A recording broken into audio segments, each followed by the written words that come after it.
I know a lot of the entrepreneurs I speak with, that day one of owning your own company is just like, this is real. Yeah. And you don't know anything. Like, I know I didn't know anything. Did you have any clue? No idea. No idea. No idea. So like,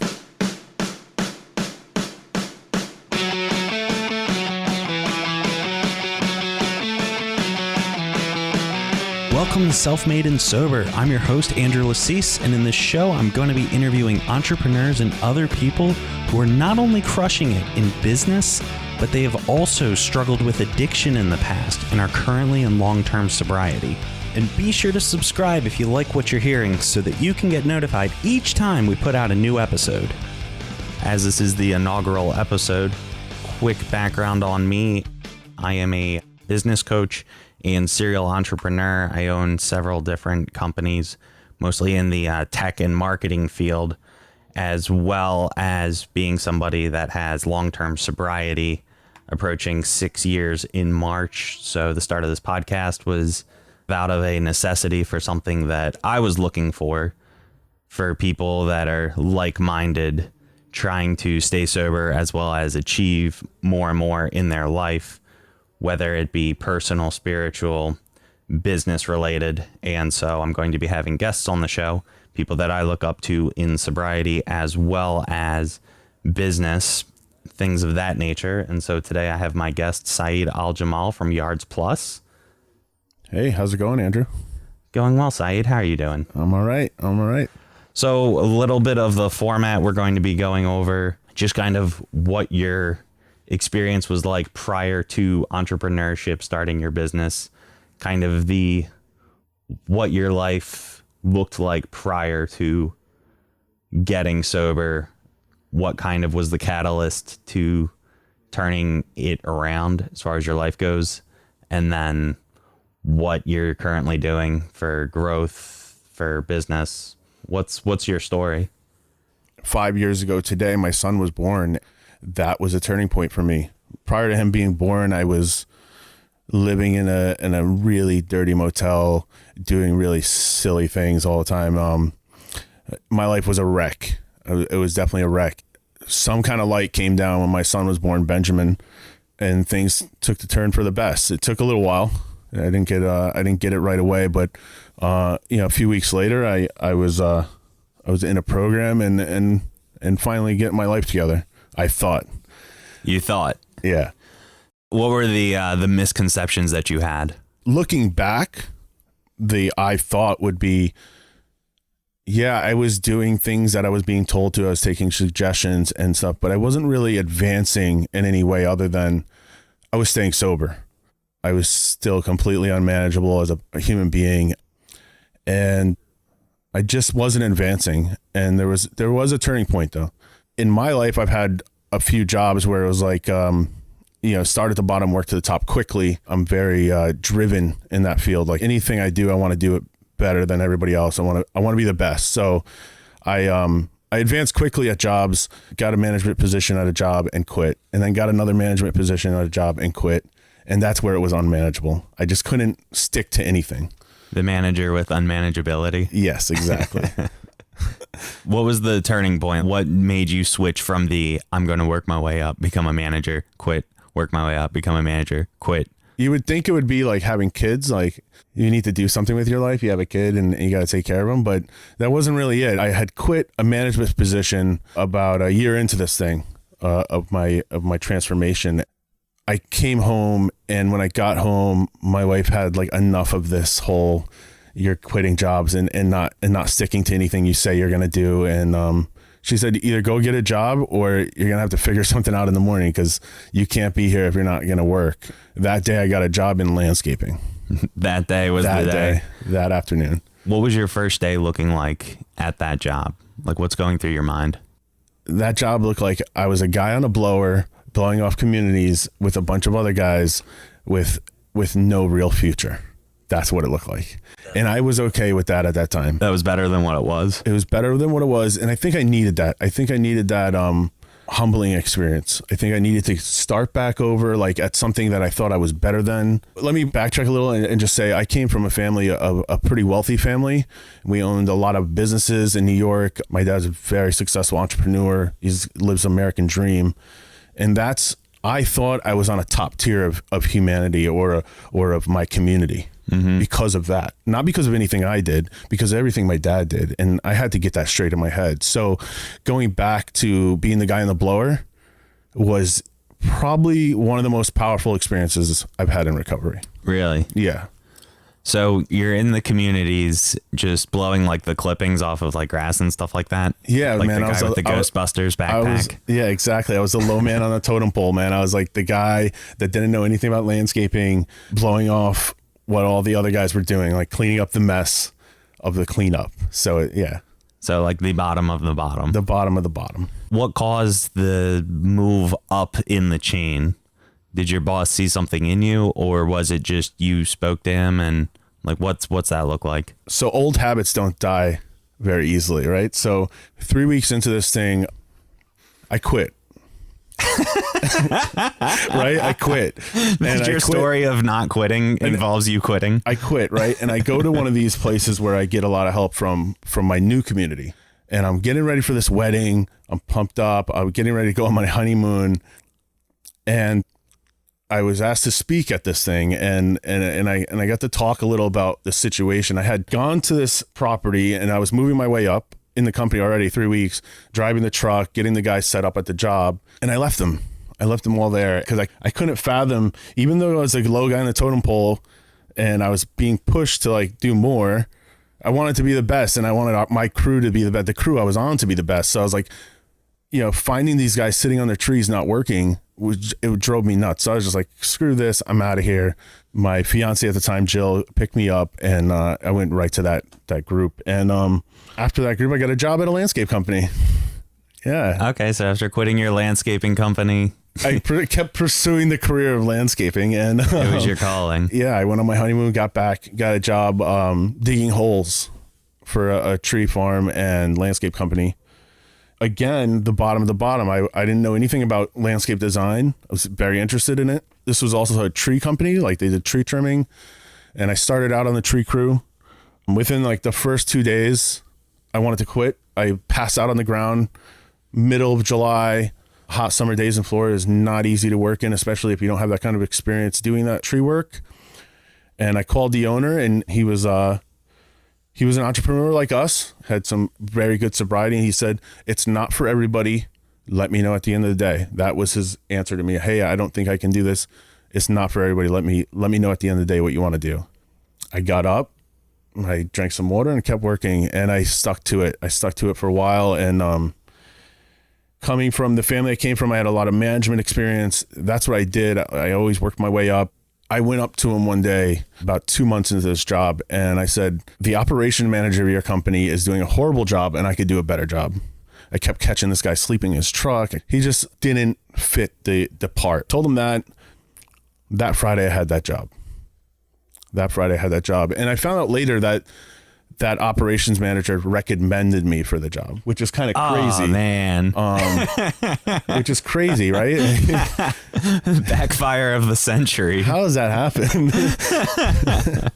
So yeah, that was that. And I worked there for a while. I was promised a raise. It didn't get the raise. And I learned, the biggest thing was I learned how to landscape. I learned how to do tree work. I learned the kind of customer service skills needed for landscaping. Which brought me to my next quitting, and but I didn't quit this time like out of spite, because I did a little bit. I had a resentment. I got to be honest. I asked for a raise many times. I sent a letter. I wrote the guy a letter, and if the guy ever hears this, I love you to death, but he didn't give me a raise until it was too late. Mm-hmm. First check I got with the raise, I never went back. Really? Yeah. I was super resentful. I felt like I deserved the raise. A lot of things were bad in the company, like debt wise and stuff. And I turned that all around, and I got us organized. I got the company organized, and at least I felt like I did. Mm-hmm. I was told I was doing, and he didn't see it that way. So you worked your way up again. You get the raise. Sayeed says, "I'm out." So then what's going on? a few months into that job, right before I got that promotion, a friend of mine was there and he was like, "Hey, what's your plan? Like, what are you planning?" And out of nowhere, I said, "I'm going to learn as much as I can about this business and start my own." And that's exactly what I did. The following week, like following days, I think I quit on a Friday because it was payday. Monday, I was getting accounts and I didn't have a trailer and I didn't have a mower and I didn't have any equipment, but I was out there selling accounts. Good salesman. And I was telling everybody I'll start in 2 weeks. Finish this month off with your current person and I'll start in 2 weeks. When I had 10 accounts, I said, I need equipment. And the day before I started, I bought a trailer and mower and stuff. And it's been great ever since then. What did it feel like day one of owning your own? Day one of owning my own landscape company was like, I want to say it was stressful, of course, because it was like something new. But at the same time, it's such a relief because this was mine and it could be whatever I make it into be. Like if I'm working for the man, then I'm only going to do so much because I'm only going to get a paycheck. But if I'm working for me to provide for my family and to build a future, and the opportunity is endless. That's what it felt like. It felt like the doors had opened and I was able to do whatever I wanted. I know a lot of the entrepreneurs I speak with, that day one of owning your own company is just like, this is real. Yeah. And you don't know anything. Like I know I didn't know anything. Did you have any clue? No idea. No idea. So like bookkeeping, all that stuff like that I thought I knew about, right? Like there was always, he's doing air quotes. Yeah. I can't help it because it's like that, all this stuff that I thought I knew about was like, I didn't know anything about. I didn't know how to work QuickBooks. I didn't know how to, like, I knew a little bit about Excel, but like not enough to like do what the ladies did in the offices that, worked with me. And I had to learn a lot of that stuff. I haven't learned it all yet. It's been a good 3 years of trial and error, but it was like a relief and a burden at the same time. It was a strange feeling. Do you think it had something to do with your bigger why was no longer just providing for your family? It became my baby. It became my child. And we want the best for our kids, right? That's the goal, is like to have the best life we can provide for our kids. And watching this kid, my third child, grow is just an amazing thing. Yeah, the why definitely changed. That's really cool. So what looks different now in Yards Plus from, say, the first 6 months to where you're at now? So first 6 months, there was this app called Thumbtack that I discovered. And you see people like with social media, how they are on social media, like nonstop on their phone with Facebook or any social media. That's how I was with Thumbtack. It was nonstop. I was bidding jobs all day long, not realizing that I was spending a lot of money on these bids, like $4 bid, $3 bid, $10 bid. And it added up. And again, like that was trial and error. Like I had to learn that this kind of advertising is going to cost too. Yeah. It just seemed too easy to be free, whatever I thought at the time. So the first 6 months was like a lot of Thumbtack, a lot of I'll do it for less than them, whatever it takes, I'm going to succeed type attitude, which, still strides in today, but at a different level. Success looked different for you 6 months ago than it does now. Yeah. So it seems like when you had first started, it was more just, I will do anything I can to get any single job ever. Please give me a chance because I have nothing to fall back on. I have nothing. I mean, I know for my own company, the people that got in 5 years ago and are grandfathered in at their prices, they're paying a lot less than the people are now. And the people now, they're getting a lot more service than I could provide when it was just me. So the company's grown to, how many people do you have working for you now? It depends on the season, but usually like the summer's like 4, the winter's 2 to 3 every day. What's going through your head when you made that decision of, I have to hire somebody? Because I know a lot of people, it's if I do all of the work, I get to keep all of the money. Like, why would I pay this guy when I could be keeping it all? So what kind of was that breaking point for you when you were like, I need to be paying somebody else because insert reason? Being a lawn maintenance person, you have to know how to use a weed eater. And it's not something I know how to do. Yeah. So right off the bat, it was like, I need someone today. There was no chance that I would keep accounts if I did that myself. So hiring someone right away was key. Like I got those accounts, I found someone to work, and then I bought the equipment. That was an early move for you. Yeah, it was one of the first things I did. Oh, wow. Was found someone to work for me. Yeah, it was totally essential. Like there was no way I would be able to do what I'm doing today if I didn't have someone. So it wasn't just the Sayeed show. No, it was Sayeed. I'm getting all these deals. I have no idea how to do fulfillment though.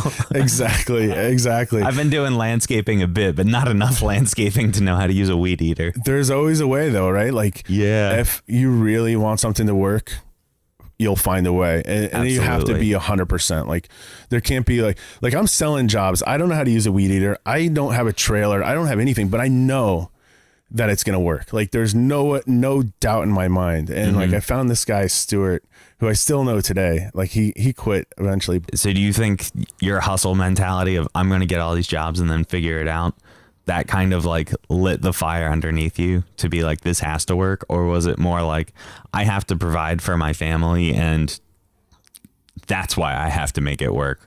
I would say it's a mixture of both. I definitely have the hustle mentality. Like I can't sit still. So no matter what, I'm trying to figure something out, like in a hustle wise, but also like I had to provide. Yeah. Actually, I just had my daughter. Like I just had my daughter when all this went down. So it was like, yeah, it was a lot of that too. It was like, so every time you make a big change in your life is right after you have a kid. Yeah, basically. So you have your son. All right. time to get sober. Have your daughter. Time to start a business. Let's see what happens with the next one, man. Yeah.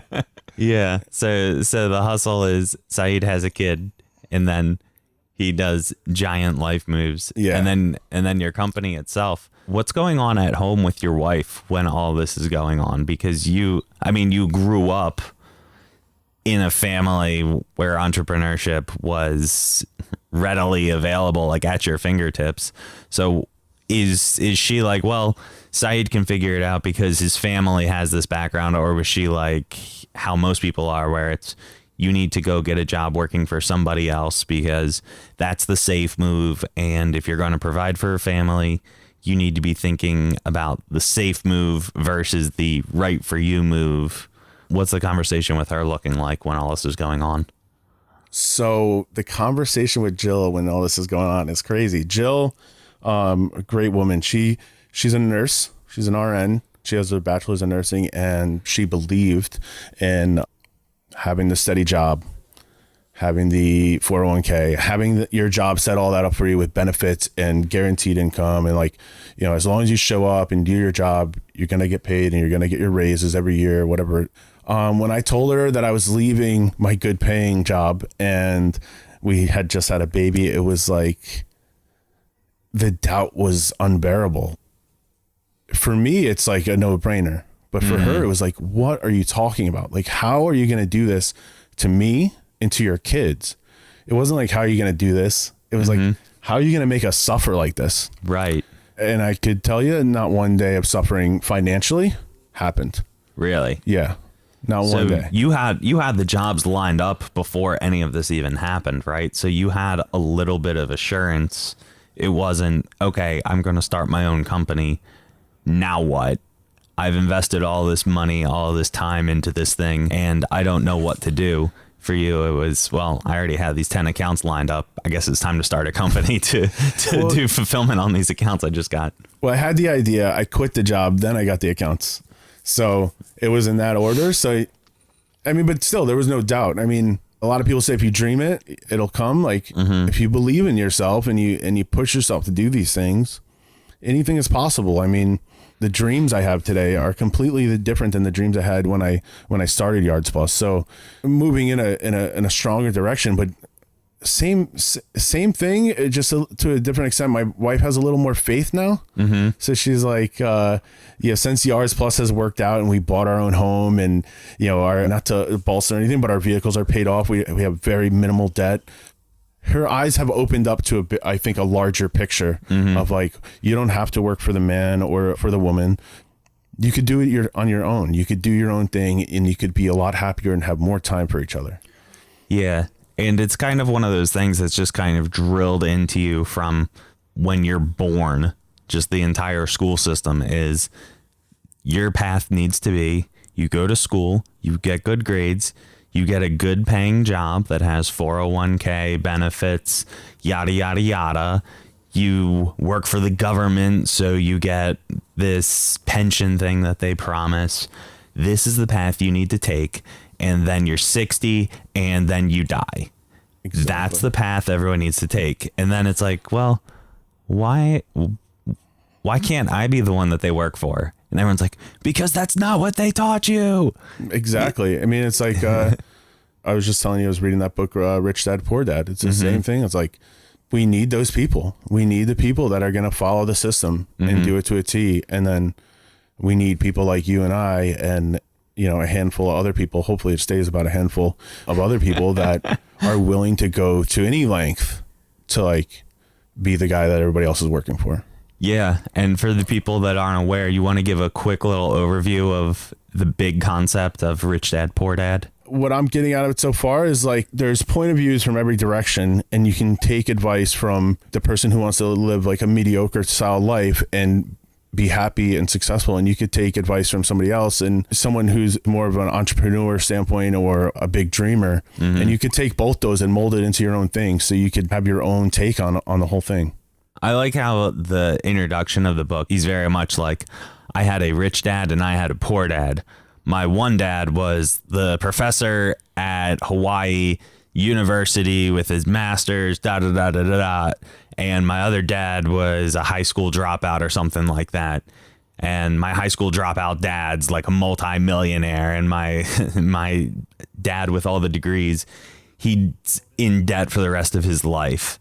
And it just kind of goes to show you it's like the opposite of what you're taught, is that you go to school, you get good grades, you get a degree, and people now with all the student loan debt and stuff. I mean, I work with some people with financial coaching that have hundreds of thousands of dollars in student loan debt, and that is an entire house. Yeah, it's crazy. So even if you graduate and you're making 30 grand more than Joe Schmo, you're paying off your debt. It takes you 10 years to not be negative. Meanwhile, yeah, somebody's working even at McDonald's minimum wage, but without having all of that debt and working their way up from the bottom to $12 an hour. I mean, the break even point of having a degree with a ton of student loan debt is one of those things.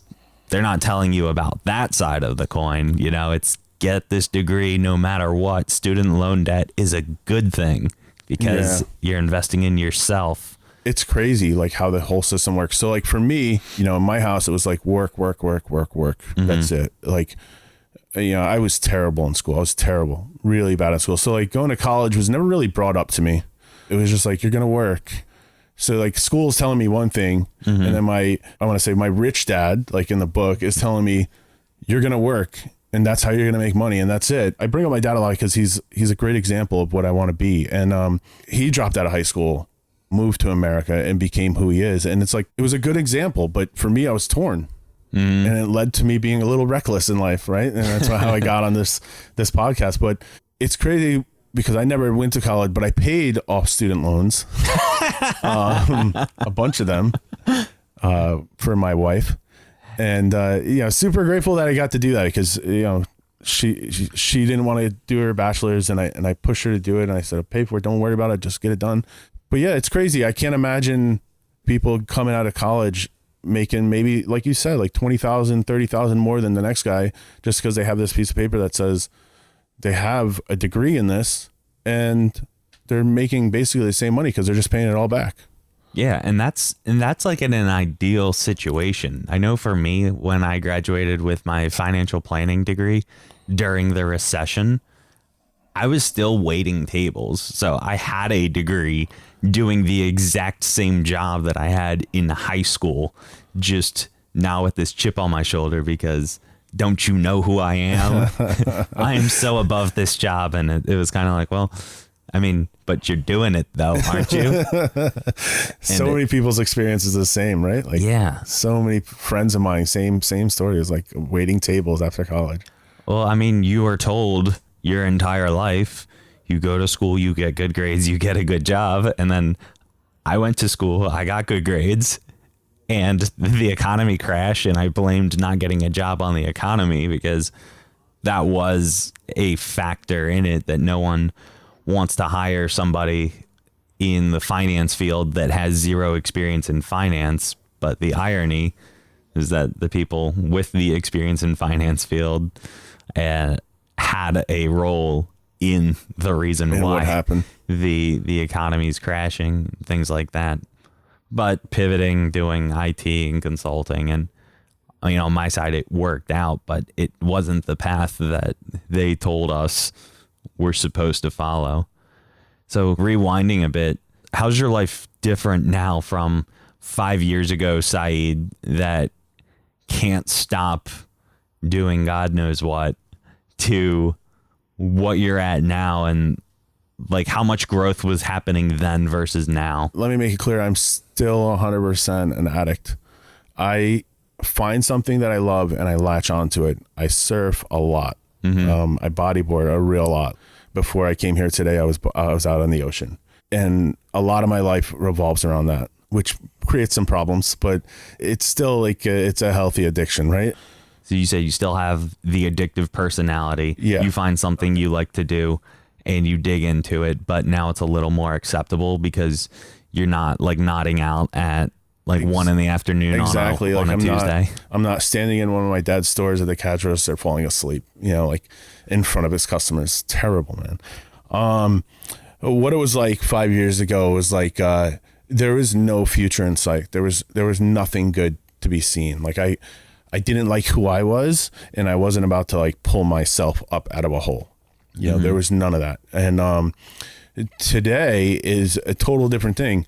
Today I wake up when I used to go to sleep, like at 4 a.m. and wonder why everybody else is not up. Like I'm texting my brothers like, hey, what's up, guys? Like, why aren't you guys up? Because like, that's the drive I have, right? That's like, I want to be awake for as long as I can every day so I can get as much time alive or awake in the world. I love who I am. I love where I live. And like, the future holds so much for me. Like the idea of thinking about tomorrow or next year is just awesome. Like there's, like I said earlier, like if you can dream it, it can become.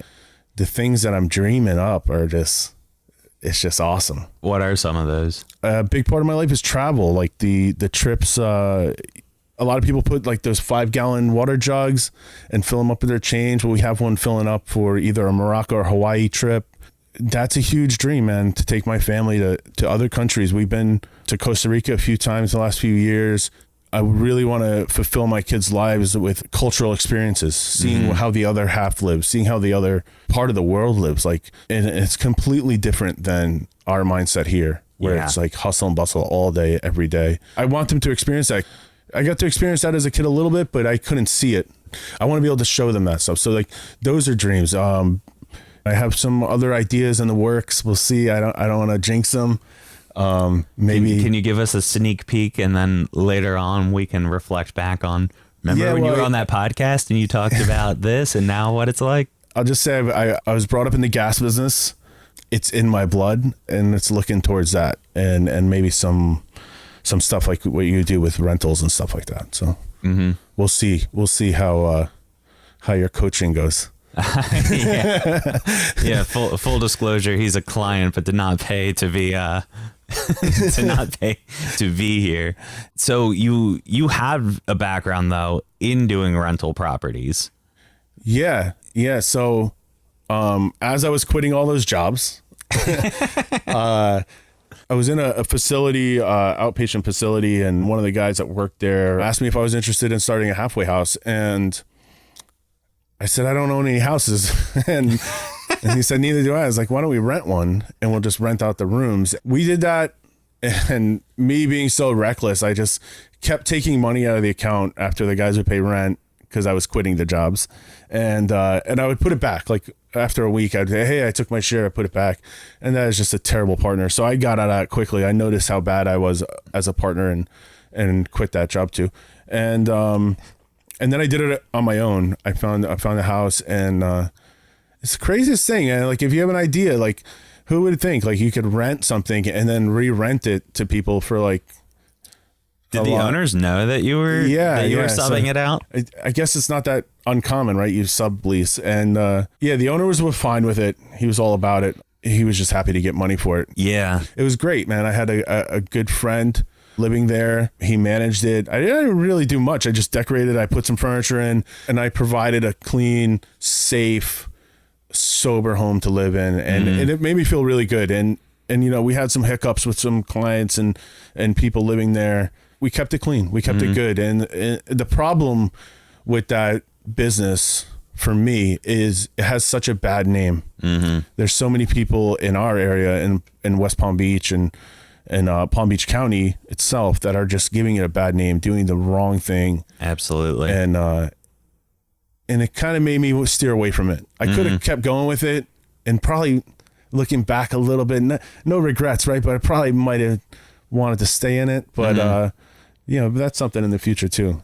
The passive income model. Yeah, definitely. Yeah, and I can definitely understand coming from, working in a remote IT field when every company, maybe not every single one, I did meet a handful of people that were running a clean operation, but I mean I think the long and short of it is there's easy money to be made. There's fast money to be made.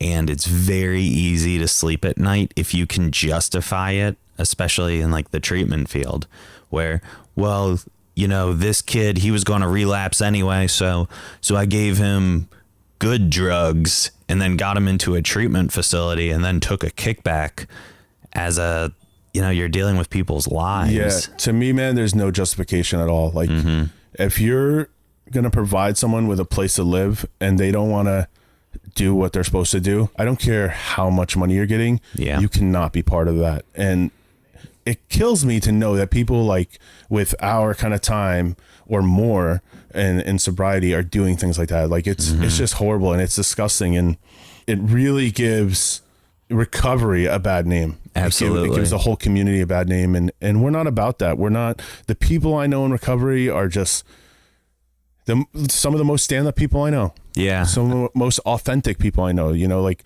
they show their true self. Like if you piss them off, they're going to tell you, hey, you're pissing me off. Can you please stop doing that? Not like beat around the bush. Yeah. And especially in the West Palm Beach, especially in Delray Beach. Yeah. Especially around Linton and Federal.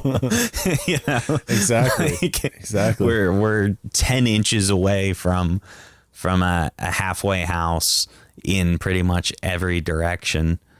And for the properties that I have that I rent out, I rent it to people in sobriety, but it is not a halfway house. It is not called like Andrew's New Horizon, blah, blah, blah. Like this is Andrew's house and like you pay Andrew rent. You need to stay sober to be here. But and just real quick, like on those properties, are you doing all right? Am I doing all right? Yeah, like financially or people? I have 4 rental properties right now. Really, the only one that I've had issues with financially would be the first one, because my goal was just get whoever's in there and okay, they're sober. Cool. You're sober. You're in. And then people relapse, disappear. People who honestly couldn't afford it moving in. When our friend Drew left, he said, hey, I got this guy. He'll take over my lease. I'm like, okay, sure. And then it's like month 1. Hey man, sorry, I'm late, blah, blah, blah, blah, blah. I just changed jobs. All right, no problem, man. Let's not make this a habit. Month 2. Hey man, got in a car accident. Sorry, I haven't been able to work. Okay, man, I'm seeing a trend, but you've got really good reasons. Month 3, sorry, this and that happened. It won't happen again. I promise these are flukes. And he was late 8 out of the 9 months that he was there.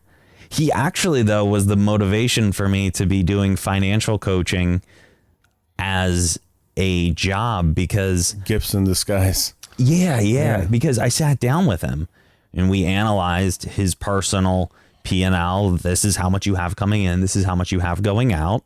And that's when I realized he's never going to pay me on time. You gotta go, man. Yeah, that's when I realized. I was like, I'm doing the math, and I was like, one paycheck can't cover rent. Oh, no man. wonder you're always behind. You literally can't afford to live here. And I had just taken Drew's word for it. Neither here nor there. You live and learn. But he and I sat down. We put together a strategy like I do with my clients. And it was like, look, you can continue to get by if you implement this strategy, if you implement this strategy. If we cut this and substitute that, my whole thing is you make changes, but they're not monumental life changes. It's more of tweaking what you already have. So your lifestyle, the change isn't that invasive. So it's easy to keep up with. And over time, it compounds. And so I'd spent an hour or two with this guy, and he saw it. He was like, wow, I never realized all these things. Thank you. I feel like, and I mean, the stuff he was saying, it felt really good to hear, He was like, he's completely changed my life. I'm going to show my parents this. They can really benefit from it. Thank you so much. My life's changed. And he's late on rent again. Of course. So it didn't have the lasting impact, but that feeling when you're helping somebody. And like you said, it was kind of a blessing in disguise, because then I realized part of the model was actually people being willing to pay for learning it, and not only on like a selfish way. Obviously, we hustle to make money, but at the same side, like if you don't have skin in the game, what I'm finding is people will just kind of take it for granted and just, oh, thanks for spending a couple hours with me and showing me all these strategies and things I could implement to really improve my life. But that was a waste of your time. So out of that learning experience, I'm a big fan of this didn't go wrong, but what's the silver lining of it? And honestly, if I can pinpoint to the last time I did it for free, it was literally working with him being like, why would you not do this? And then just one person had randomly asked, how much do you charge for this? And I was just like, I never thought about charging for it. I set a price. He's still a client. He's referred me other clients. And it was like, okay. And then it, morphed into business coaching, and it was like, okay. And now it's morphed into a podcast and all these other things. So as a result of that tenant that wasn't paying rent, I'd been doing it for years for people on the side, and then just kind of made the push to it. The reason I asked how you're doing with them is because you can sleep at night. Even though that guy wasn't paying his rent on time, or he eventually paid his rent, but it was never on time, you could still go to sleep at night. Your bills were paid. You're still on top at the end of the day on the overall picture. On the overall picture, yes, not necessarily that one, because knowing his financial situation, when I was just like, look, man, you've got to get out. It's 8 out of 9 months. This isn't working anymore. Keep your rent for this month and go find another place to live. And then it kind of sucks. He calls me, he's crying. He's like, it won't happen again. And it's like, it literally always happens though. And it's not a charity at the end of the day.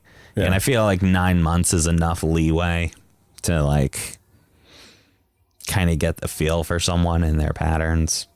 Yeah, and what I'm getting at, I guess, is like all these guys taking insurance money and getting people to relapse and making dollar signs for selfish reasons and greed is just I feel like they're not going to be able to sleep at night. I feel like there's other ways of doing it. You're saying on an ethical standpoint, can I sleep? I apologize. I thought you were saying like financially, can I sleep? Yeah. Like knowing that this guy was behind on rent. Oh yeah, absolutely. Ethically, I didn't even think that you were asking it that way, because absolutely. People come in, they stay sober, and it's not in a structured, like, let me see how sober you are. Yeah. Give me proof. I need you to pee in this cup. But just, a lot of people, especially the people in the sober scene, have less than clean backgrounds. So I can know somebody for 4 years that's an asset to society. However, there's an armed robbery from 6 years ago, and no stranger is going to give them a chance, even though everything since then points to there's no risk involved. Exactly. That thing on paper. So it's a way to give back also, which is always rewarding. For sure. And, I'm not making a ton of profit on it. It's still something. Passive income, It's building passive. assets. You're doing right by people who need help. Mm-hmm. And that's huge. And that's something that I strive on for myself. It's like I started this thing this year. It's 100 good deeds. 100 good deeds in 1 year. They could be any deeds, right? You could do anything, open the door for somebody, but this is like a little bit of a larger scale. For example, my son's school has this tree that blew over the hurricane, and I had my guys go there over the weekend and trim it for free. You're giving back to people who can't find a place to live. I'm giving back to the school or to any other thing that I choose to this year, just to get that good feeling, like that I'm a productive member of society and I have the ability to help others. What was kind of the catalyst for I'm going to do 100 good deeds? Like, where did that come from? Did you hear that from something, or nothing? You were just like, this is the Sayeed, do 100 good things? Yeah, 100 came from nowhere. It was like 100's a good number. And I was just thinking of this the other day. Like, it wasn't even like a New Year's resolution thing or anything. It was just, I was thinking like, how can I help people? And let me put a number on it so that I'm accountable. If you're going to do things and you say you're going to do them and then you don't write it down, or you don't hold yourself to it somehow, some way, you're not going to do it. Mm-hmm. For me, I'm not going to do it. So I had to put a number on it, and I looked at the year like, man, well, it's a pretty long time, 12 months, So doing 100 good things shouldn't be that hard for people that I don't know. So where are you currently at? Number 2. Number 2. Yeah. So the school, school was the start of it. Yeah, and the school was the start of it. So this is the solidification that, all right, there's 99 more to go. Yeah, there's 99 more to go. And then, before the school, there was this lady at Walmart, and she bought a battery and she couldn't lift it up. And I lifted it up, I put it in her car, and I hadn't done something like that for somebody in a little while. Mm-hmm. And she was very thankful. Even though I wanted to put it on the chair, but she wanted it on the floorboard. I said, you can't get it off the floorboard. Let me put it on the chair. Anyways, it was a disagreement of a good deed. And let me help you my way. Yeah, let me do it my way, or I'm not helping. You ungrateful piece of crap. Right? Like, come on, lady. But it felt really good. And that's when the thought came into play, like, maybe I should do this more. And then it was like, well, I need to put a number on it. And 100 was just a good number. So for people listening, maybe that are struggling or kind of looking for like a light at the end of the tunnel, like, what do you have for anyone that's kind of been in that pit that you once were in?